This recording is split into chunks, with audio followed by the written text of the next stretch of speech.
Hello, and welcome everyone to the Women in Leadership Talk podcast. We have a very exciting guest for you today. We have Miss Rina Lang coming all the way from Portugal to join us today. So Rina, welcome. Thanks for taking time out to speak with us. Thank you so much for inviting me. It's such a pleasure.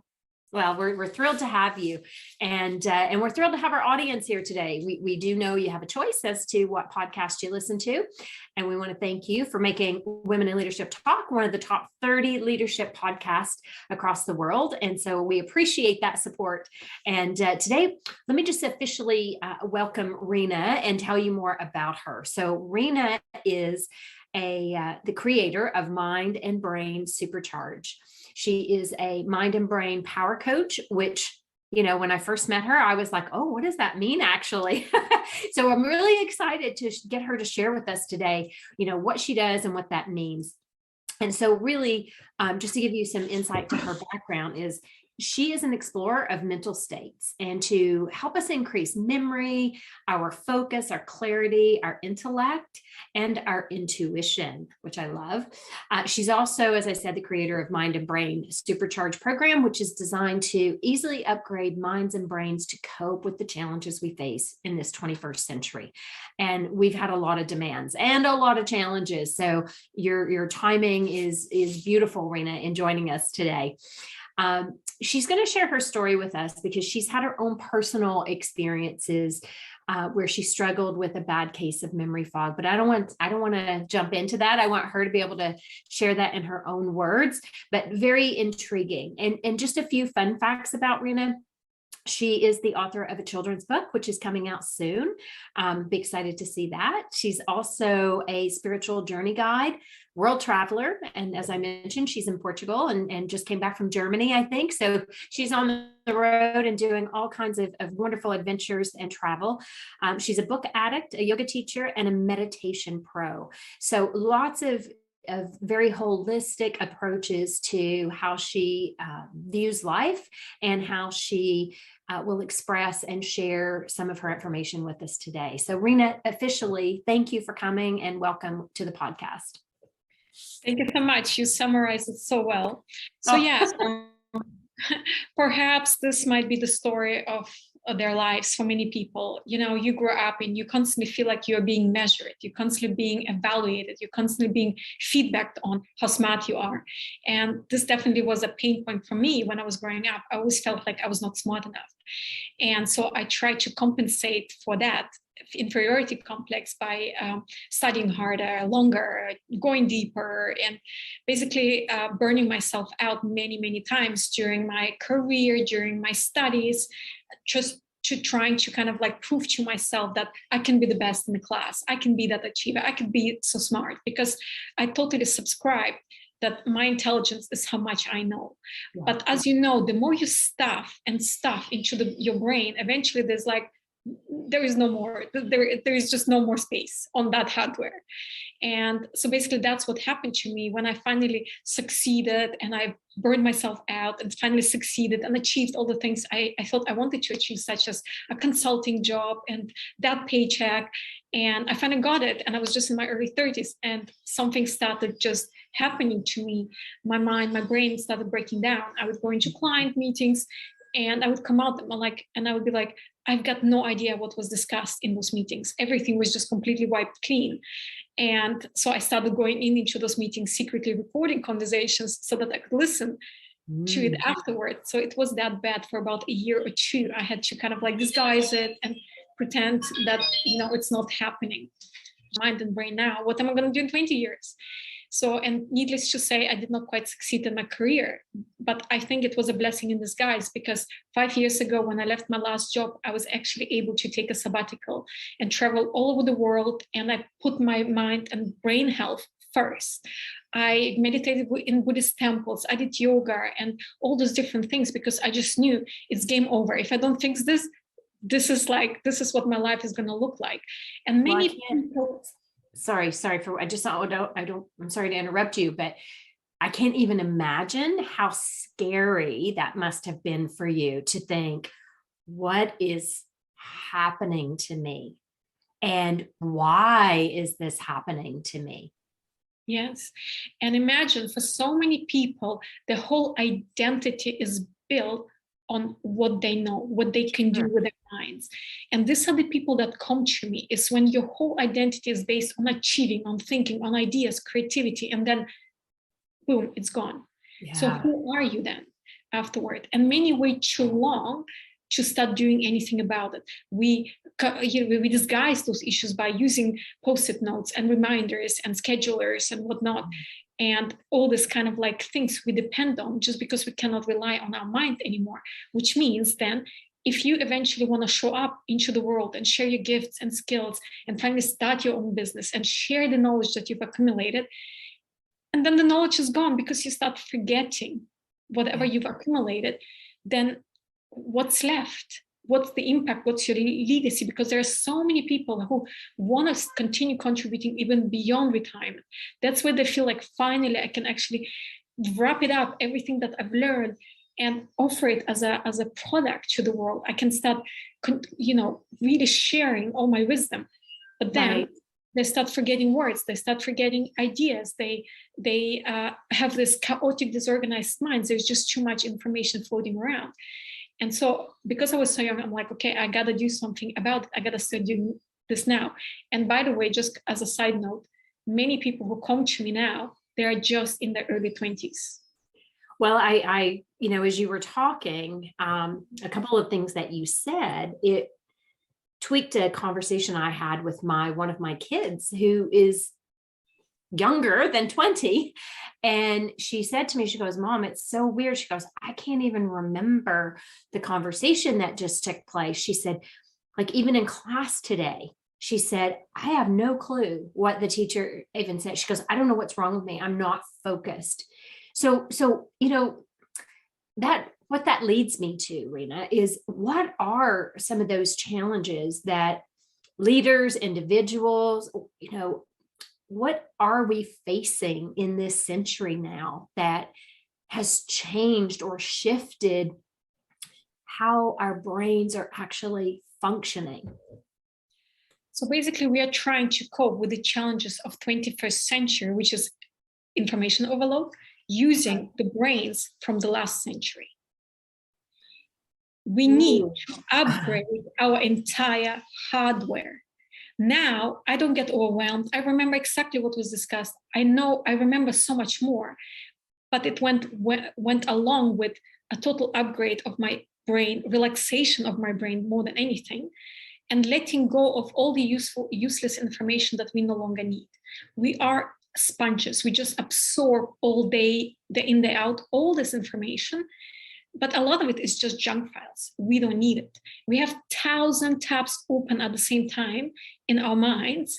And we have like 100 mad people shouting at us all at once, which actually prevents us from being fully present. Because our monkey mind is constantly all over the place.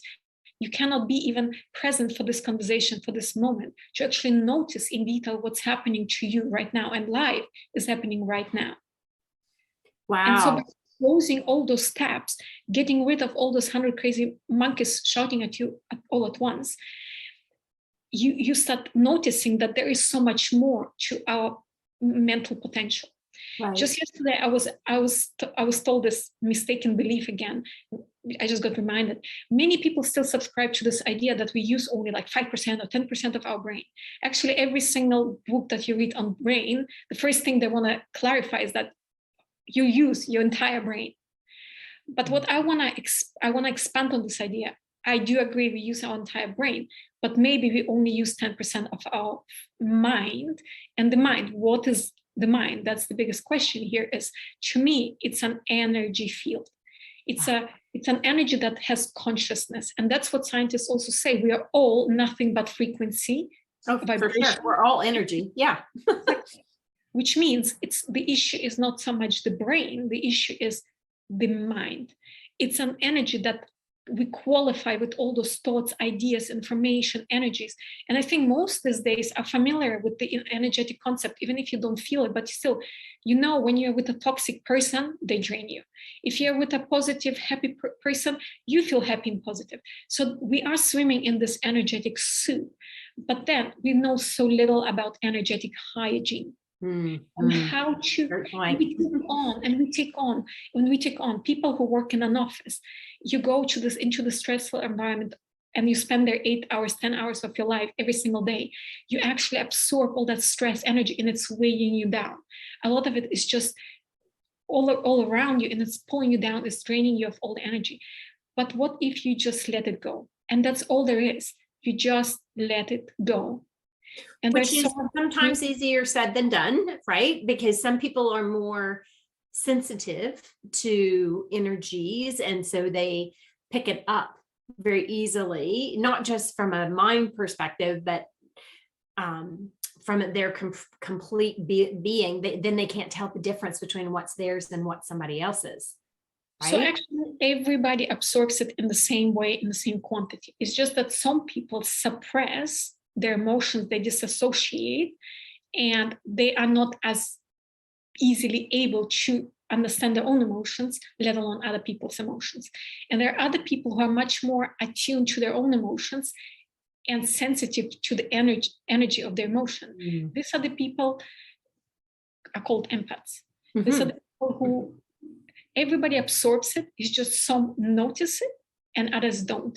Because if you look at people who claim, I don't feel anything, I don't absorb anything. Usually, if you look at their bodies tell a very different story. These people are look much, much older than a person that says, I'm aware of my energies. Right. If you're aware of your energies, you can just perceive, okay, this is not my energy, I let it go. But a person that is disassociated from that energy, they don't notice it, they keep taking on, but the body deteriorates because it's still there. Well, that's interesting, because that was one of the things I wanted to talk to you about, like what's causing our brains to age so much faster, and how do we preserve it? Like, I mean, how, and so you're saying just let it go, but if you're the type of person who can't just let it go, what are some suggestions that you would have to help people release that, or to just, that's not mine? How about we just do it? No better way than just showing it how it's done. How about you just close your eyes? Just close your eyes, relax in your chair, lean back, close your eyes. Okay, I'm going to do that. Okay. Just do it. Play with me. It's going to be fun. Just relax and then feel into your energy field and generate within you a feeling of free falling, like a complete relaxation. You're falling, you're completely relaxed. You know you're going to get caught. You're just relaxing into your body.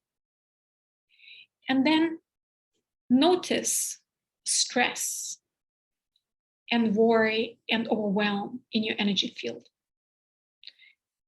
Put a percentage on it. There is no right and wrong answer. Put a percentage on it. How much of that stress, worry, overwhelm is not yours? First thing that comes to your mind. Probably 20%. Excellent. Where is it in your body? Shoulders. That's where I feel it, all in here. That's where I feel it too. That's where I already feel your energies. So basically, keep generating that feeling of free fall and keep relaxing. Thank that energy, those 20% for being there, and let it go now. You don't need it anymore. It wasn't yours in the first place. May that energy go back to whoever it belongs to. Whoever is the rightful owner of that energy, let it just go. Give yourself the permission to just let it go. Breathe into it, don't fight it, don't force it. Just keep generating this feeling of free falling in your body. See this stress, worry, overwhelm floating out of your energy field, expanding, filling up the room, floating out of the window, going out into the universe. Thank that energy for being with you, but it's not yours, and let it go now. How does it feel? My shoulders feel lighter. I don't feel like I have this weight on me. And that's all there is. We just think, oh, it's mine, I'll keep it, my precious, I'll keep it. But we don't never actually do that nurturing to ourselves. Okay, let me check in. Whenever you are overwhelmed by an emotion more and you feel like I can't handle it, it's not yours, because whatever is yours, you can handle. Yes, that's a great point. Yes, very true. And so this is something you can do every single night. You go, you lie in your bed, there's tension in my body. What emotions come up? What thoughts come up? Is it mine? Is it someone else's? Put a percentage on it. 50% feels like it's not mine. Generate the feeling of free falling, just relax. If you fight it, it stays. But if you just relax, thank you, but no. One thing you can also do is do this whole reprogramming on the subconscious level. I release taking on what is not mine. Ooh, I love that. Yes. I release taking on what's not mine. Very nice. Okay. Start repeating this to yourself over and over again until it becomes part of your hardware, software. This is the program that you installed so that it comes your way. I release it's not mine. If it's not mine, bye. So that it doesn't stick around, it doesn't stay, it doesn't become part of your energy field. Most of the negative emotions, thought forms that we are running and thinking it's ours, and it's reducing us in our life expression and our happiness, they're actually not ours in the first place. That's a great point, Rina. It sucks your vitality out of you when you're taking on so much from somebody else. And that vitality is precious because it's hard to build that back if you're just giving it away freely to everybody. Yeah. Exactly. That's your most precious commodity. If you're a professional, if you're a business owner, that's the most important thing you have is your energy to do what you want.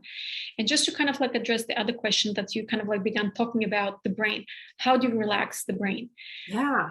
So first off, when I had my issues, 6-7 years ago, what I was feeling is that my brain is kind of like in a catatonic state. It's constantly like, so hard and heavy. And I had insomnia issues. I couldn't sleep. And it's because I was just in such a stressful state. If you're exercising, you're flexing your muscles, you're using your muscle, after a while it starts hurting.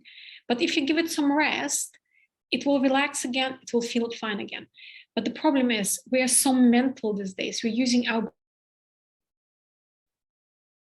down to winding down and at the end of the day and giving our brain that place and space to actually just relax. You worked the whole day, just relax. But what do? We keep worrying, stressing, tomorrow is coming, and we take it into our sleep. Many people don't really sleep a restful sleep. They just pass out because they're exhausted. But then, still, they wake up in the morning and they don't really feel rested. Yeah. So there are many techniques that I teach clients to do, such as frequencies. There are certain frequencies you can listen to, and which start basically relaxing the brain to such an extent that you start feeling like, oh, my wrinkles are going away. My whole body is feeling lighter because all the nerves, it all just converges in your brain. And just relaxing your entire body, just going from bottom to top and just relaxing every single muscle of your body until you get to the brain. That's also a good exercise to do before sleep. But I found best results actually when I was working with frequencies. Okay.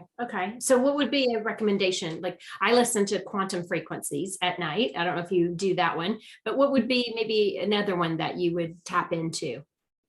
So you can find on YouTube some of the more like the sleep well frequencies, and you can play those and see how you react to it, how it works for you. Okay.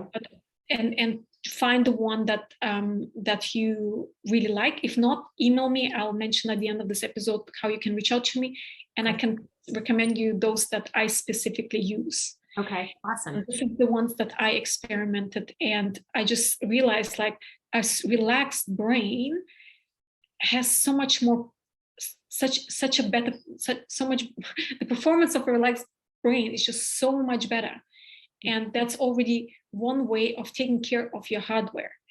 Okay. Other things that I teach, techniques that I teach, is actually moving around certain energies in the body to start feeding the brain with energies that rejuvenate the brain.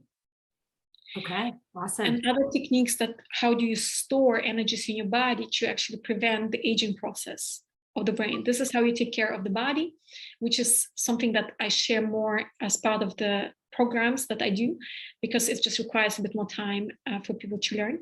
But these are all techniques that you can do 1 minute a day, 3 minutes a day. They're very easy to use, but the results are tremendous. And the rest is actually working more on the mind itself, on the consciousness, is freeing up your mind from everything that's no longer serving you. And one of the best ways to do that, I highly recommend, is actually journaling. The reason why we also have bad memories is because the minds are so chaotic that nothing is on the rightful shelf, that when you actually try to find the right information that you're looking right now, you see all these other thoughts first popping up before you actually are able to kind of like remove all that clutter and find what you need. So journaling is a good way to start decluttering the mind. Is you sit down and whatever is bothering you right now, just freestyle writing, half an hour, 1 page, 3 pages, as much as you want. It's part of the morning pages from the Artist's Way book that I highly recommend everybody to read. Love it, yes. And so by journaling, I've been journaling for over 2 years now, and every single thought and that bothers me, I sit down and write it out. I want to know its story. I want to know where you came from. What are you trying to tell me? What's your purpose? Your mind is not your enemy. All those thoughts that are floating around, they're just trying to tell you their story. And often it's a sad story. Something happened to you, somebody trespassed your boundaries, something bothered you, you didn't speak up, you didn't stand up for yourself. And now it's this negative feeling, negative emotion, negative thought that is living in your body. Sit down, write it out, try to understand what is the insight behind it. And the beauty of it, once you actually give it that time, place, space to tell you its story, it's gone forever. And this is how you start organizing your mind. And I just noticed by having an organized mind, I'm more organized in my life. Yeah. My desk is more organized, my life is more organized, my suitcase is more organized than it was before. Many do it the other way around. They try to organize everything around them, thinking that the mind is going to get organized. No, actually, by organizing your mind, you just start seeing everything. Everything is then on its rightful place. It's easy to find. You connect the dots, and there's no more useless energy that's just holding us back. And you just start having much more energy. Every little emotion that you unwrap sets free energy that is now available to you as a life force. Yeah, I love that. And when you said that, what it made me think of, I know for myself, that's when I create space, right? And that's when I actually am able to have the space to put things together, to create. And ideas generation comes better, right? Because to your point, when you have so much going on in your mind that you can't even think about generating something new or something different, because innately we know inside of us, right? It's just creating that space so that you can be in that state of flow is how I would see that. Yeah. Because if you, for instance, follow the Buddhist teachings, they say the true thinking happens in an empty mind. Yes, and yes, I exactly. could never understand this. I've been meditating for 7.5 years, but now I never forced quietness on my mind. I just keep cleaning and removing and unwrapping and writing out, and then automatically, by not having all that chaos in my mind anymore, I just am able to sit and be quiet for as long as I want. Nice. It's all about just emptying, and that's when ideas pour through. You can actually pick up on those ideas. This is where ideas can thrive, because it's a clean mind. It's a positive environment for that idea to thrive, and more ideas come in because you can be used as a channel for those ideas too. Yeah. No, I love that. That's beautiful. That stillness. So it's interesting because I've been talking about that a lot, even for myself included, wanting that stillness. And so often clients will say to me, I just don't know how to do that. I don't know how to have that stillness, because we're so conditioned to always be doing versus being. So any tips for somebody to even start, like, even if they have 10 minutes a day? Yes, sure. I have actually a very good exercise. This was actually kind of like popularized by Ramana Maharshi. He was a sage living in India about 100 years ago. And the whole spiritual practice that he was advocating is just sitting down and asking yourself, who am I? Yeah. That's all there is. When I was, embarking on my journey of meditation, I was trained around meditation. First off, you have to notice that there is the mind, there is the chaos, there is the noise, there is all that. But then there is that silence, there is the silent observer. The first step is realizing that there are two of you. There is everything you think you are. But then if you actually just still your mind for a sec, you will notice there is something silent and eternal in the background. It's just watching the mind. That's the number one step. If you're trying to find a gap while still using the mind and you think you're the mind, you will never find it. And that's where the question, who am I, comes in. By the way, there is no answer to who am I, because with our current consciousness, even if we comprehended who we are, it probably would blow our mind. And the purpose is not to figure out who you are. The purpose is to figure out who you are not. Yeah. Love that. Oh, that's so powerful. Who I am not. Yes. And I've been experimenting with this question for about a year, ever since I read biography about Ramana Maharshi. And basically, when I sit down and I just close my eyes and ask, who am I? All these thoughts start coming up. I'm this body. I'm like, wait a minute, I'm not this body. Then this thought about, oh, I'm a woman. Wait a minute, I'm not a woman. There's something else about me. I'm this and this. This is my age. So basically, all these things that you think you are that create your identity, when you actually start pondering on the question, who am I? And you ask it, and then you maybe wait for half a minute, 1 minute, you will start realizing none of it is me. And this is how you start creating separation between that silent observer, who is the soul, the silent being, who we truly are, and all the stories we created about ourselves, the drama, the stress, the trauma, I'm this, I'm that. And this is when you start really breaking that apart and dividing it. And then what's happening is that this silent observer takes control of the mind. That's when I say it's silent, it's silent. Wow, that's very powerful. And by doing that, I'll just circle back to where we started. By doing that, that's how you're increasing your brain power, your mind, your memory, right? Like, because you're allowing only what needs to be stored. Not just that. Basically, the way I see it, the way it's been my experience, is that what I was mentioning, we're just tapping into maybe 5% or 1% of our consciousness.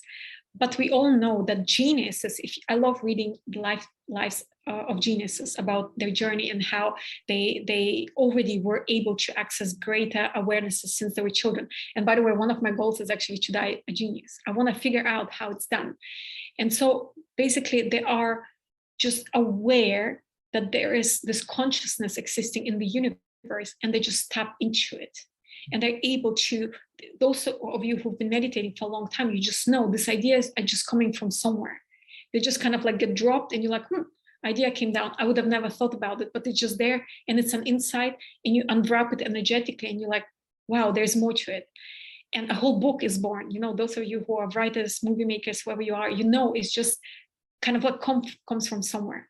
And so basically, by working on the consciousness on the intuitive level, we're just realizing that there is much more available if I just open the door. Yeah. When in spiritual books that talk about 3 types of intelligence, there's the instinct, which is the intelligence of the body. The body is very intelligent. It's very intuitive. If a cup falls off the table, you're able to catch it before your mind even catches up with it. Your body just did it. Then there is something called the intellect, which is what most people understand under intelligence. Intellect is your learned facts. And this is what I thought intelligence was. And I was just stuffing myself with more and more and more information. And I thought, I got it. Eventually I'll be Einstein. Never happened. But then the superior intelligence, it's the intuition. It's actually being able to open that door and that access to higher information that's available, tapping into it and making part of your consciousness. Yeah.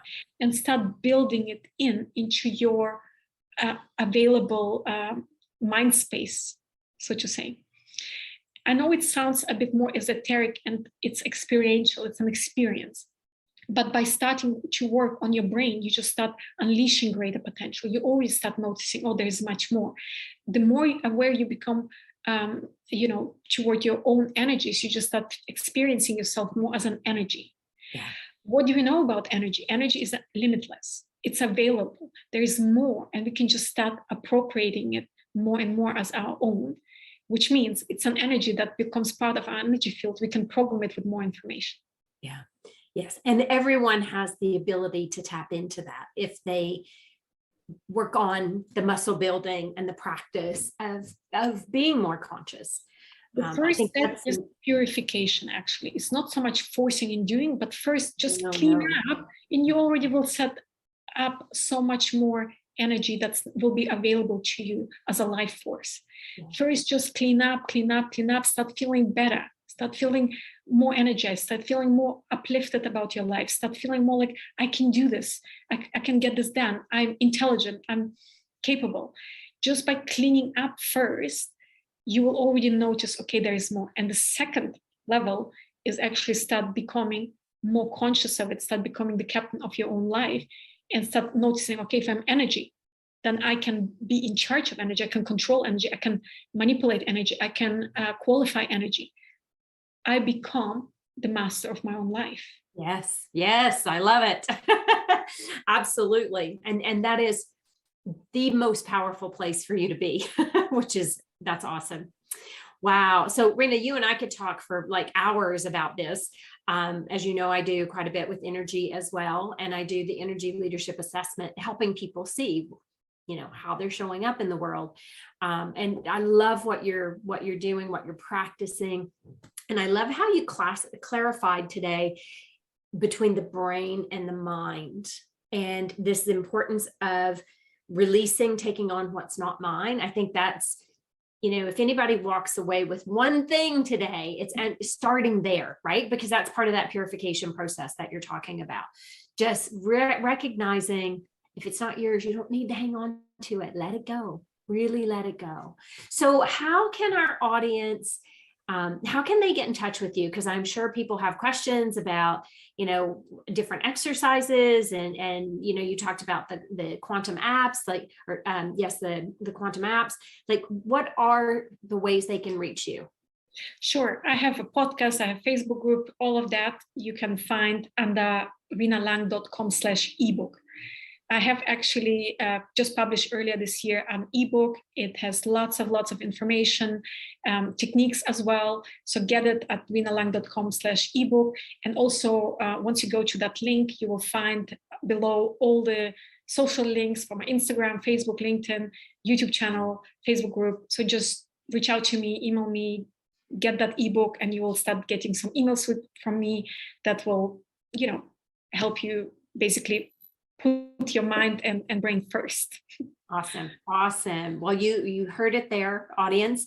Rina is happy to share with you, different ways that you can start the purification process, that you can improve your brain, improve your memory. This has been a really fascinating conversation today, Rina, and thank you. Thank you so much for joining us. I know you got a busy schedule because you have a lot of the world to see, but we're super grateful for you, bringing your expertise and sharing your personal story and how that has shifted and shaped where you are today. So thank you very much for joining us. You're welcome. If I can do it, everybody can do it. Put your mind and brain first. Yeah. Awesome. So you know how to reach Rina. If you have other questions, she's happy to answer those. Or if you're having a hard time finding her, you can send questions to me directly at info@wilempowered.com, and I will share those with Rina, and we'll get your questions answered for you. But I also want to thank our audience again for joining us today. As I said, you have a choice as to what podcast you listen to. Our objective is to bring interesting and amazing individuals out to the front and centered, so that even if you take one thing from that conversation, that it can have a serious impact on your life. And so that's our objective in supporting you as our community. And again, thank you very much for joining us. And we look forward to seeing you at our next Women in Leadership Talk podcast. Take care, everyone. See you soon. Bye. I want to thank the Women in IT Summit for sponsoring this episode of WIL Talk. Registrations are closing soon for their 2022 Women in IT Summit Canada edition. This summit is taking place at the Four Seasons Hotel in Toronto on October 25th, 2022. And guess what? There's still tickets remaining. So if you have the opportunity, secure your ticket by visiting womeniniTawards.com. This summit will be exploring how organizations within the tech industry can create action and positive impact in a post-pandemic world.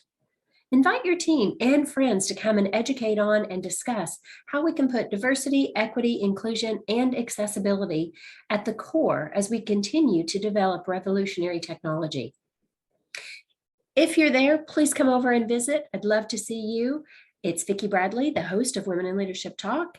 And thanks again to Women in IT for sponsoring this episode of our podcast.